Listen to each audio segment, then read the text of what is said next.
to the Life Daytime Talk Show. This is your life to live. Be happy, be proud.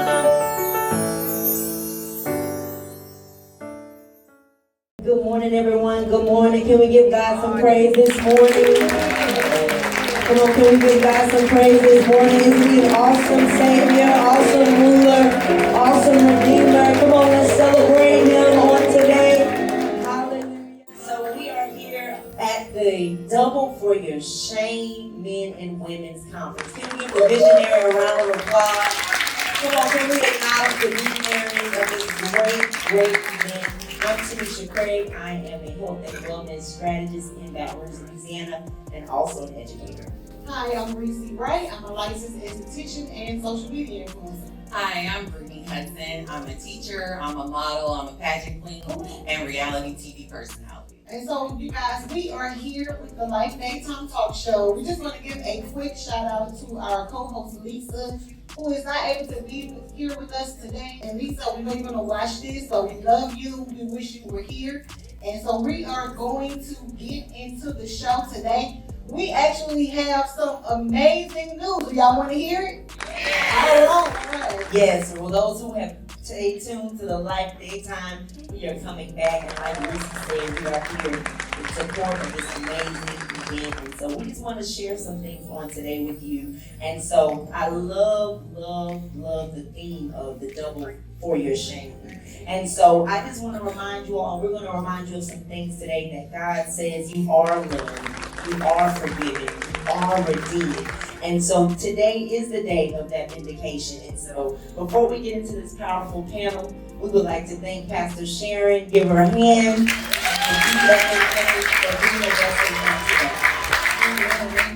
So as Tanesha has so eloquently said, you are going to be receiving double for your shame. But again, I just want to say that we are with the Life Daytime Talk Show. It has been actually about 2 years since we have done an episode. We are an online talk show. So the reason why is because life has really been life. And that's what we're here to talk about today, you know. So it's been things going on that just kind of had us in a place where we weren't able to do what God called us to do with this show. But we again want to thank the BFM family. We want to thank Pastor Nolan and Pastor Sharon, because this is our way. Because this was a push from these amazing pastors to help us get back out there and help us to get on our assignment. So again, can we thank God for them? So today, what I wanted to let you know is that we have a powerful panel session for y'all. So let's get into it. By show of hands, who's lost some things this year? Whether that be relationship, job, friend, family, pet. Oh, somebody got 2 hands up. And that's what we kind of want to talk about, is not only losing some things, but how do you recover? How do you jump back? How do you get back in the motion after a loss? Whether that be a person, a thing, a situation. And so before we tap into it, I really want you to think about that and think about what it took. We know who it took, which is God, but what did it take for you to get back into the swing of things, getting back to your normalcy? And so I want to ask my panelists today, just to be transparent on today, because this is ministry, even in this moment. So tell me, and I'll start with Reacee. Loss can show up in many forms: job, relationship, family changes, relocation, unexpected expectations, unmet expectations. So what has helped you to begin the healing and rebuilding after a significant loss? Wow, what a great question. I think the thing is, a lot of times we don't want to appear to be losers. We don't want to appear that we have lost anything. We want to put our best face forward all the time. You know, the saying goes, I don't look like what I've been through. You really want to just really dress it on and put on a strong face for the people that you love, for your family, and just continue to represent God. But it's true that we take losses sometimes. We take hits. So on last year, I lost 2 family members within 6 months of each other, my sister and my nephew, and then my sister. And so that was a hard loss, and it was totally unexpected. So for me to stay grounded, you just have to really lean and depend on God. And the grief was so heavy, again, unexpected. I just had to lay before the feet of God and just say, Lord, I need you to carry this. He says to cast your cares upon him because he cares for you. So that thing that was too heavy for me, I gave it to Christ. And honestly, I'm going to be honest with you. I told the Lord, I was in the gym, and I said, I couldn't even work out. I'm trying to lift and pump and lift weights, and I would lift and cry and sit on the beach and cry. And I just was, oh my God, just inconsolable. And I said, God, you're going to have to take this grief from me because I can't function in the way and do the things that you called me to do. And he answers quick, and sometimes you feel like he hadn't heard you at all. But this particular thing, he took it off me immediately.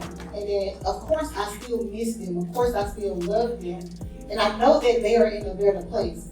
But to be able to continue the good work, to continue in this faith walk, I had to give it to God.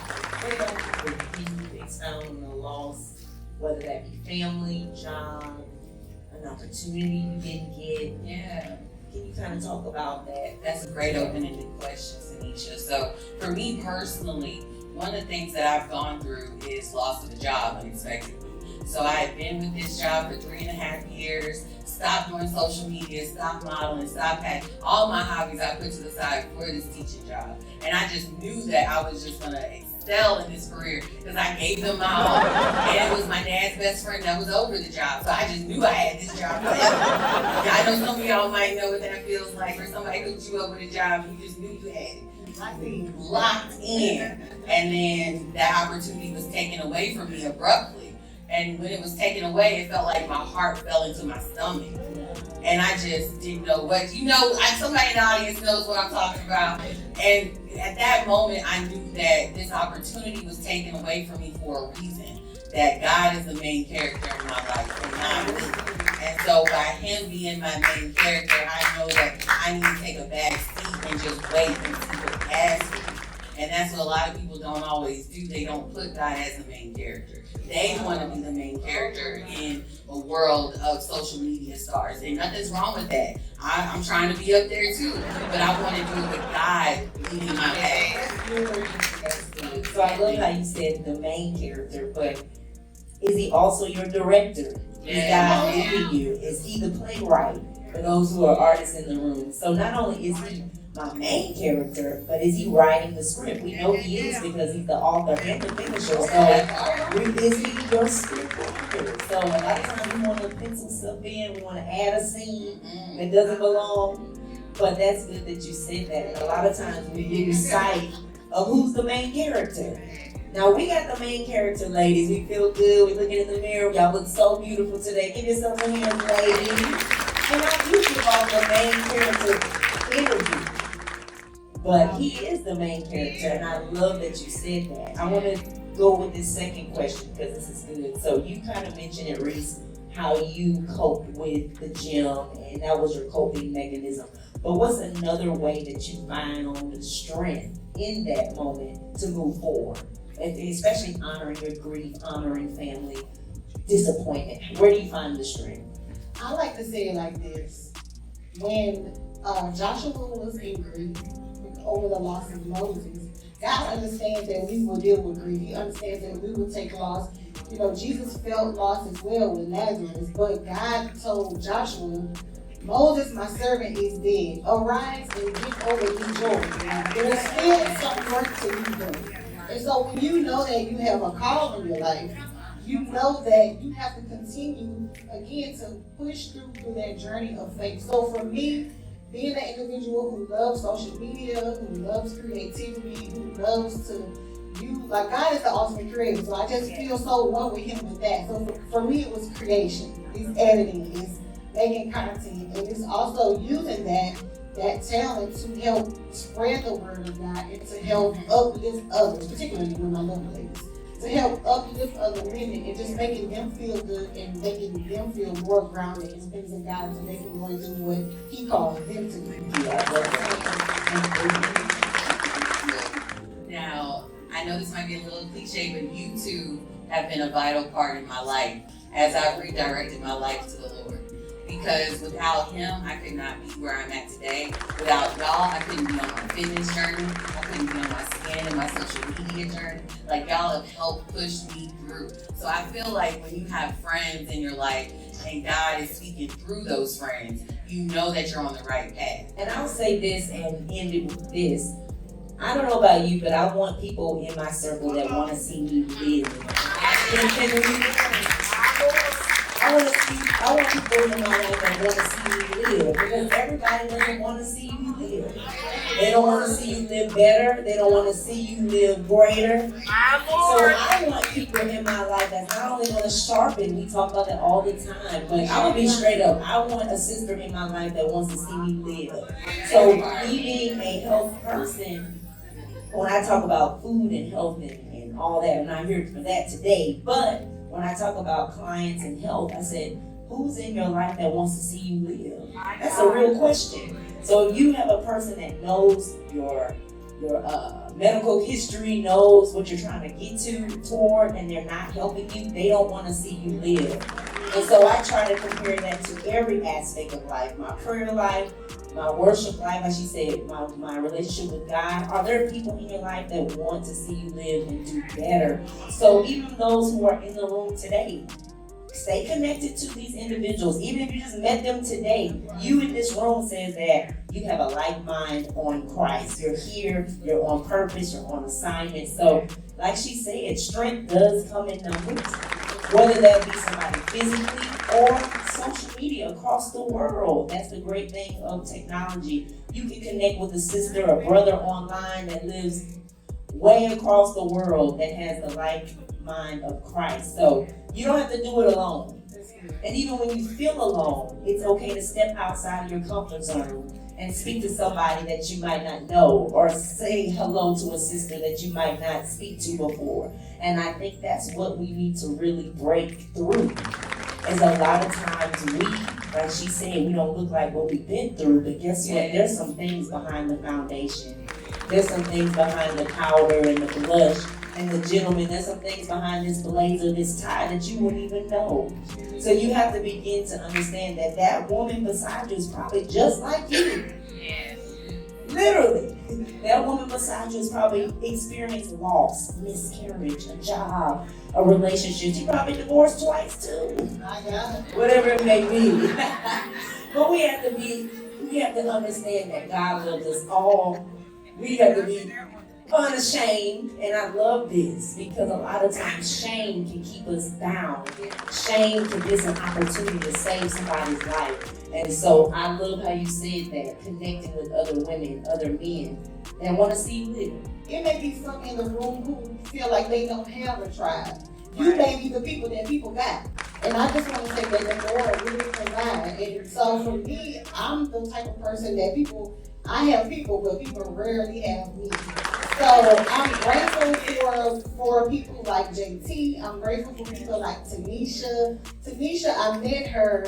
She was doing a workout session at a church, and she radiated energy across the room. And I saw this huge smile, and immediately I gravitated to that. And I was like, I want to meet her. I want to work out with her. I want to lose this weight too. So I worked with her, and she was the push that I needed. And I lost 10 weeks. So God will send what you need. He will send who you need. He will send who can speak life to you. He will send you a prayer partner. So for those who don't have a trial, just stay with God. He's going to sit at the right season, at the right time, the right people with the right heart who will have your back and want to see you live. Amen. So, we may have taken a loss, but you are favored in God, and He will restore you. Just like the song said, they whispered, conspired, told their lies, but God favored you. So is there anybody in the room that feels like they were favored by God, but might be hated by man? Anybody like that? I know I am. I know I've experienced that. So one of the questions that I'm going to pose to you ladies that I have is, how do you exercise forgiveness for those who may have hurt or disappointed you? Tanesha? That's a great question. So one of my biggest prayers that I always say is, Lord, allow me to love like you love. Allow me to forgive like you forgive. Because if it was up to Tanesha, if it was up to Nisha, okay. But I have to literally consecrate myself, because I have, and God will do it. God will test you. not only they say he'll put you in front of your enemies and the footstool and all that cute stuff, but he will have you work with that person. He will have you sing with the person. Oh, that's just me. He will have you pray for the person. And so it's not even about the footstool. We're excited about that. He'll celebrate us. He'll elevate us. But God has literally orchestrated my enemy in front of me, where I had to make a decision to either trust God, obey God, or stay in Nisha mode. So there's some tests that, aren't easy. But when I see God, I say, okay, it's you. And so that's one thing. And then the other fold of that is, if I don't forgive my neighbor, because I'm a business owner, if I don't forgive my neighbor, I'm blocking some money. If I don't forgive my sister, I'm blocking a blessing. I'm blocking favor. And so there's been probably the last 6 months, that has been a testimony of mine, because God has favored me financially because I've forgiven certain people. And I don't know who that's for. But the last 6 months, I can tell you, checks, people have messaged me, is this your check? For those who follow me on Instagram, checks have literally been put in my hand that I didn't know were for me. And I know it's because I have forgiven people. I know it's because I haven't clapped back. And I know He's working because of my obedience. It's not easy. It's not easy to smile. It's not easy to hug a man. But guess what? He has the great reward, and I am a testament to that. So I just got to stay at His feet. Because it's not easy. Okay, first I just want to thank Pastor Beliver, because she actually gave a new revelation to forgiveness when she mentioned that David invited a seed of Saul to sit at his table. And I was like, yeah, so he prepared the table in the presence of the enemies, but you may have to invite said enemies to the table. I'm gonna put you in the cone over there, though. You in the room, though. You in the room. Too close, but you right there. So just honestly, I'm working on that. To be honest, I'm just being honest and transparent, because like I said, I'm the type of person that are there for people. So sometimes when that comes in and you've done wrong, when you've done nothing but right, you turn inward a little bit. But I've learned to say, Lord, forgive me, even if I haven't physically felt it, and even if I go to be near them and I still feel a little ick, I say, Lord, help me to forgive. Lord, help me to forgive. And I'm going to continue to say, Lord, help me to forgive until they can fit right in. And so that's my transparency. I'm working on that, y'all. Y'all pray. Y'all give her a hand. Now, the next question that I pose to y'all is, how do you maturely handle the revelation that God gives you about someone's heart for you? So basically discernment. How do you have that for yourself? Reacee, I'm gonna come to you. Okay, so once I see the heart that a person is operating in, it's naturally to protect yourself. It's naturally to set up boundaries. So I would set up a healthy boundary. So, you don't want to invite people into your inner court. Your inner court is your inner heart, your home. You don't have to have lunch with them, or you have to open up your entire being to them. You just keep them at a nice arm distance, but you still show them the love of Christ. Healthy boundaries. You still live the Christ life like Christ. Yep. Okay, I get it. All right, same for you. I agree. Healthy boundaries, and then also understanding that no is not a dangerous word. No is not a secret word. No, thank you. No. Just no, period. If you feel uncomfortable, like she said, discernment is a real thing. Listen, God is speaking. God is always speaking. So listen to him, be sensitive to his ear. And if you don't hear from him, ask God, Lord, I want to hear from you. I want you to guide me, and start speaking that. But it's okay to say, no, I don't want to go to brunch because I know this person might be there. protect yourself, protect your inner man. And so that's a real thing. So I've learned the power of no. I've learned the power of next time, which might end up with no. But you want to be able to protect yourself. You have to love yourself first. And so that's a whole other thing. But honoring yourself, loving yourself, being discerned, having that discernment in spaces. She can tell you, I only talk to a few people on the phone. This ear gauge is serious. So I do not allow many people to even verbally talk to me on the phone. So that is something that I've been doing for a long time, because you have to be careful what seeds are dropped into your ear gauge. And so that is a big boundary for me. I might text, I might kiki with the text, but in my ear, I'm very, very sensitive. So if you don't hear God or think you don't hear God, ask for that. Lord, guide me today. Start your meditation, start your devotion in the morning. You have your way. You talk through me. You move through me. And so that is something that I do daily. Because if it wasn't that, you would see me on the news another day. So I have to ask for his guidance, his less of me, literally die of self, and allow him to lead you. So when it comes to that, boundaries, yes, no is okay, and protect that inner me. I love that, guy. The Life Daytime Talk Show is returning. Join us for great conversations, hot topics, amazing guests. This is going to be the most remarkable return you've ever anticipated. Coming fall 2022. One of the things we wanted to do today is pose a few questions to the audience. Are there anybody that have any questions for us? You got a card? Yeah. Keep writing if you have a question. Okay, so the question says, how do you rebuild when everything you thought you knew about yourself has changed? So one of the things that I like to do when I basically am in a transitional phase, and it's kind of like a metamorphosis, like a butterfly or a caterpillar, anything like that.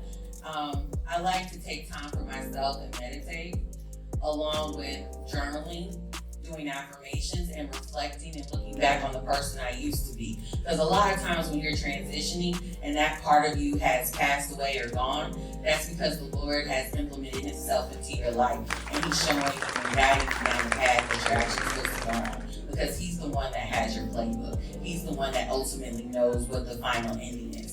We all know our birthday, but nobody knows their death date. So God is the one that knows where you're going to go in your final life. So first of all, you would want to just go ahead and just submit what you thought you knew about yourself. Submit the things that were your will, the things that you wanted, the way, and you know how we do as women. Oh, when I make 30, I want to be married. I want to have things. I want a house on the hill. And oftentimes it doesn't look like that. So first you have to be able to submit that to God and say goodbye to that. And then again, like you said, God is the author of our lives. So you find yourself sitting with him and allowing him to lay out your life. And he won't give it to you all at once, but you'll feel that inner in your spirit that will lead you toward that next thing. So I just say sit with God and allow him to show you who you are in him. Because we're made in his image and in his likeness. And so he will begin to allow that to be birthed out in you. You'll find yourself having different desires, different hungers for certain things, and you begin to pray about those things to ensure that that is him leading you, not the enemy. And then you begin to pursue those things. So we have another question, and I love this question. How do you push past bleeding without spilling on others while you are trying to fulfill your purpose? My God. So by show of hands, who's ever bled in ministry? Bled while singing, praying, teaching, mentoring. Right, that's a real thing. So I can start off with it. I am a worship leader as well, and I've been in ministry for a long time. And so a lot of people forget about us.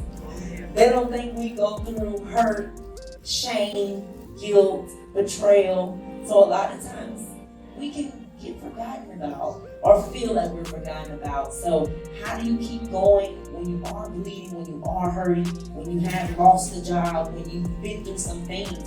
You have to understand that all of your help comes from Him, especially when you're serving. I know some people who have served empty before, or that's just me. Okay. I know some people who served half full. But understanding that you have purpose, understanding who you are, keeps me motivated, keeps me going. And understanding that this life, this gift is not my own, it's to give Him glory. So even on days when I don't feel like it, when I don't feel comfortable, when I feel tired in my body, I have to understand and be reminded that it's not about me. I honestly will say it is okay to take a respite. It is okay to sit and rest in the Lord. I know the question says how to push past, but sometimes we need to put our gift down and let the Lord replenish us. Allow the Lord to revive us so that we can be full again. We can be filled again to serve His people. I know it's but sometimes you'll be burned out and you'll find yourself serving in anger, you'll find yourself serving in agitation. And then He has His sheep coming in, and then you got an attitude today because you're tired, because you've been fighting, because you've been striving. You an angry greeter. No, how you gonna get a little greeter with the man? You man at the door. Because guess what? A smile will bless you. A good greeter will bless you. Right or wrong. Oh, yeah. So you can't be greeting mad. The Lord records is something different. And let's shout out the parking lot attendant. I don't know the man of God, the people. All those gifts matter. All the gifts matter. So you can't be in the parking lot mad, telling me to get in the ditch and be mad, tired. So I'm an extrovert in my personality type, and a lot of times I get my energy from others. So I tend to do a little bit of both. So I'll take time for myself, and for me, going to church and putting myself in front of others, in front of the Lord, and worshiping at the altar, and making sure He knows my heart, and opening myself up fully to Him, and giving it all to Him is how I feel replenished, as well as helping others, being of service to my fellow men. That makes me feel ultimately fulfilled, doing things for others. So give it a round of applause if you guys are enjoying this panel. And you got the music loud and full. You want to be on social media. So I would say to your question, how to deal with a mother to forgive, I think when the dynamic is so interesting, number one, mother and daughter, even age difference means something. A lot of us maybe had a younger mother, and that comes with grace. Because when I think about forgiving someone or loving someone in spite of, that word is grace. God gives us grace everywhere. So how dare I not give somebody else grace when He gives it to me every brand new morning? And so that is not easy. It's not. And so thankfully I have a good relationship with my mother, but there are some other people that I can relate this to in my family where I just have to love them. Whether that be through addiction, whether that be through betrayal, lies, whatever it may be. But God has given me so much grace on my life. How dare I not give it to my flesh and blood? How dare I not forgive when He's forgiven me? So I always look at the mirror and I remember what He's done for me. So even when I'm mad, I'm wrestling with my emotions, because that's a real thing. Anger is a real thing, betrayal, whatever it may be. But I'm reminded of His grace on my life, His favor on my life. And so that helps soften up my heart. And I hope that those who may have a hard heart in this room, that God softens your heart to forgive and to love. Because He's done it for us time and time. I can't even count how many times God has forgiven me. How many times He's given me grace, He's shown me mercy. And so that goes back to loving like He loves. That's literally my prayer every day. Show me how to love better, forgive more, lean into Him more. So that's a tough topic. But you have to be reminded that He gives us brand new mercy every single day. And that family member deserves it too. I think when it comes to the family dynamic, when you think about the mother, she may be that way because of her mother. And it's a cycle. Down.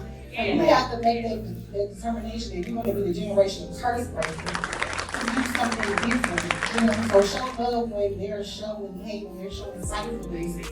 You just kill them with love. And I love the term change agent. How many are change agents in their family? Just because you didn't come from a family of wealth, guess what? You can change that. Your family can come from wealth. Your family can come from health and prosperity. So, like she's saying, just because you didn't come from a family of love and kisses and hugs, if you desire that in your family, you be the change agent. And that's the goodness of we don't do that. I might not have came from this, that, but guess what? God has given me the ability, the talent, the gift that I can change that. I just wanted to say this, you guys, because we hear from a double for your shame. And I just want to let everyone know that if you've been dropped, if you've lost something, if you've suffered through something, if you've walked through a hard season, God is going to restore. He is going to vindicate you. And whatever the enemy has tried to bring into your life, He is going to restore. And when I was reading in Isaiah, I kind of focused on verse 3, where He said He will give you beauty for your ashes, all of joy, and He's going to give you a garment of praise. So I believe that God is changing your clothes. He's changing your wardrobe. So the way that you want and you carry He's going to refresh you. So we just want to end and just give another round of applause. Thank you guys so much.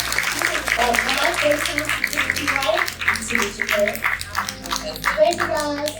Hi, I'm the executive producer of the Life Daytime Talk Show, Reacee, right? Tanesha, correct? Co-host. I'm Brittany Hudson. Yes, sir. We just had an amazing time at the Double for Your Shame conference. We want to say thank you for the invite. This was amazing, God. I want to tell you guys some great news. We're back. You can catch us coming up this fall 2026 on all platforms at the Life Daytime. See you soon. Double, double, double, double.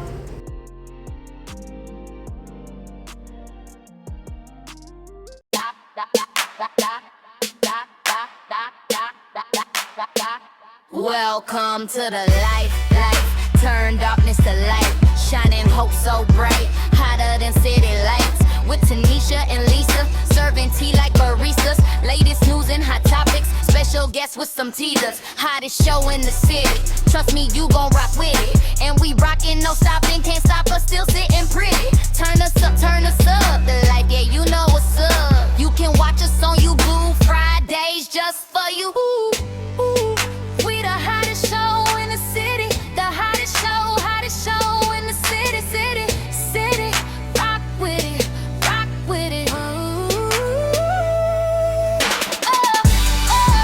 we the hottest show in the city, the hottest show in the city, rock with it,